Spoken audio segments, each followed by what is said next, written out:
Bonjour et bienvenue dans ce journal du vendredi 30 septembre. Il est 18h et dans cette édition, nous parlerons du nouveau centre de santé étudiant du campus de La Roche-sur-Yon. Venus parfois de loin, de nombreux étudiants se retrouvaient sans médecin traitant. Ils bénéficieront désormais de la possibilité d'un suivi régulier. Dans ce journal, nous voyons régulièrement les effets de la sécheresse de ces derniers mois. Il y en a un plus surprenant concernant les abeilles. Elles auraient donné moins de miel. Nous verrons cela. Enfin, l'Open de tennis démarre ce lundi au Vin d'Espace. Les bénévoles ont quelques jours pour transformer les lieux en cours de tennis. Un sacré boulot avant le grand spectacle. Mais je vous le disais en titre, les 8000 étudiants de l'agglomération lyonnaise disposent désormais d'un centre de santé qui leur est dédié. Il vient juste d'être inauguré, même si en pratique il a ouvert depuis le 2 mai. 2 médecins généralistes, une infirmière et une psychologue y exercent. On y trouve également une assistante sociale du Crous. Depuis son ouverture, 530 consultations ont déjà eu lieu et les demandes montent en puissance. Très peu ont un médecin traitant. Et donc le besoin était vraiment grand. On a quand même aussi beaucoup d'étudiants qui viennent d'ailleurs. Et donc le fait de venir ailleurs, même si on a un médecin traitant mais qui est à 200 km, ça ne répondra pas à la problématique aiguë d'un étudiant. Différents types de prestations. Donc la première, ça va être la visite de prévention offerte par l'infirmière qui peut avoir lieu une fois par an. Et après, c'est comme un service de santé, comme un centre de santé. C'est-à-dire que le matin, je me réveille, je suis malade, j'appelle mon médecin référent et je peux venir au centre de santé en consultation de médecine générale. À La Roche-sur-Yon, la municipalité reprend l'opération Mon maire, mon quartier. À partir du 5 octobre et jusqu'au 12 décembre, 6 dates dans 6 lieux différents sont proposées aux Lyonnais. Le but, rapprocher les élus des citoyens. Je serai à la disposition des habitants pendant 2 heures, de 16h à 18h. C'est mieux de prendre rendez-vous, mais on peut venir aussi sans rendez-vous si on est sur place.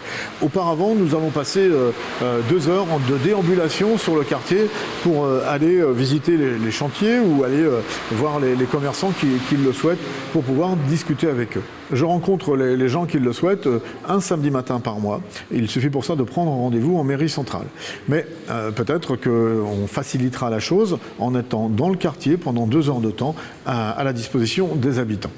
Changeons notre regard sur les aînés, brisons les idées reçues. C'est le thème de cette nouvelle édition de la Semaine Bleue. Elle se déroule du 3 au 9 octobre. Il s'agit de mettre en lumière les anciens et leur proposer des activités dédiées. De nombreuses municipalités proposent des manifestations. Au Sables-d'Olonne, par exemple, le programme est axé sur le sport et la culture. C'est vraiment changer notre regard en fait sur nos vieux, sur nos personnes âgées, sur nos seniors. Et donc cette semaine, elle se veut intergénérationnelle.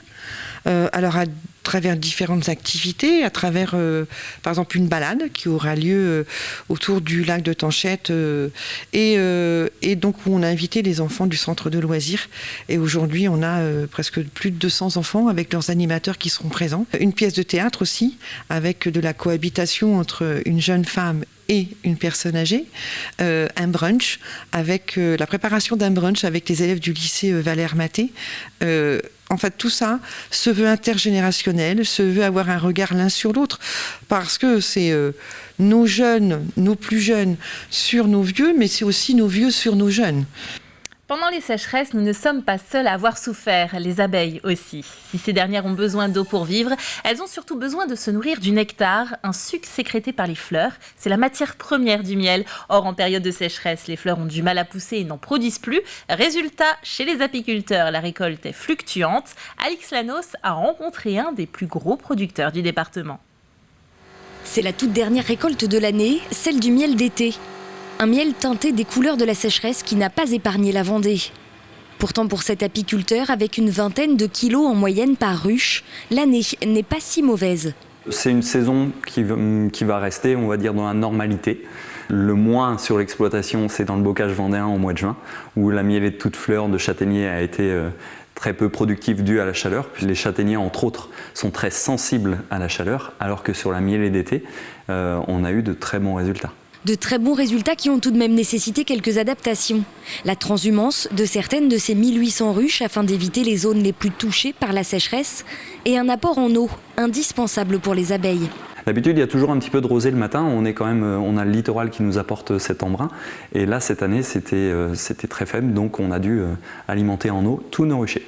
Et Samuel Baudet n'est pas le seul. La trentaine d'apiculteurs professionnels du département a vécu sensiblement le même été, même s'il peut y avoir des disparités. Au sein d'une même région, on peut avoir des zones qui ont fonctionné et des zones qui n'ont pas fonctionné. Donc c'est vraiment en patchwork, en damier. Globalement, on est sur une année à peine supérieure à une année moyenne. Donc on va être un petit peu limite au niveau de la production de miel, avec des charges de production aussi plus élevées proportionnellement, plus le coût de la vie qui augmente.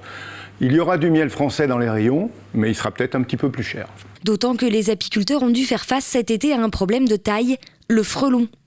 Asiatique ou européen, cet ennemi juré des abeilles a passé l'été affamé par le manque de ressources en insectes, décimés eux aussi par la sécheresse. Donc là, effectivement, il y a une pression énorme, une pression qui met en danger les colonies, parce qu'elles sont tellement stressées qu'elles ne travaillent plus, elles sont en position de défense, et la reine arrête sa ponte et les populations diminuent, et ça peut être très dangereux jusqu'à la mortalité de la colonie, et plus les abeilles qui sont prélevées. Et si le dérèglement climatique inquiète particulièrement les apiculteurs, l'arrivée sur le marché de miels étrangers à bas prix menace également toute la filière. Face à ce constat, le message du syndicat national d'apiculture est très clair. Pour préserver les populations d'abeilles, il faut consommer du miel local, ou tout du moins français. On passe au sport avec le coup d'envoi de l'Open de tennis ce lundi. 7 joueurs du top 100 sont annoncés, avec parmi eux Richard Gasquet et Hugo Gaston. Mais avant le show, les préparatifs prennent du temps. Depuis une semaine déjà, on transforme le Vendée Space en cours de tennis. Colline Davy est sur place. Oui, on se retrouve aujourd'hui à l'Open de Vendée pour parler un peu de toutes les coulisses, tout ce qui se passe dans la semaine de préparation. Et pour cela, je suis avec Maxime Coutan. Donc, est-ce que vous pouvez nous expliquer un peu tout ce qui s'est passé justement depuis vendredi dernier? Toutes les petites mains, qu'est-ce qu'elles font? Eh bien, l'objectif, c'est vraiment de transformer cette salle du Vendée Space, de tout réinstaller. Donc, on a démarré vendredi de la semaine dernière avec l'installation des cours annexes, donc deuxième cours de match et cours d'entraînement dans la deuxième salle du Vendée Space, salle d'escalade. Et puis on a démarré ce lundi, là en début de semaine, pour l'installation du cours central qu'on voit juste derrière nous. Donc pose de plaques en bois, puisque ça équivaut à installer un plancher. On pose des plaques, on décharge et on pose des plaques en bois sur le terrain. On coule ensuite 3 couches de résine qui nous donnent les belles couleurs aussi qu'on a derrière et sur lesquelles les joueurs vont pouvoir jouer, qui est une surface dure, rapide, donc qui promet un jeu spectaculaire. Et puis là, on est à quelques heures du premier coup de raquette, puisque dimanche auront lieu les qualifications sur ces différents cours.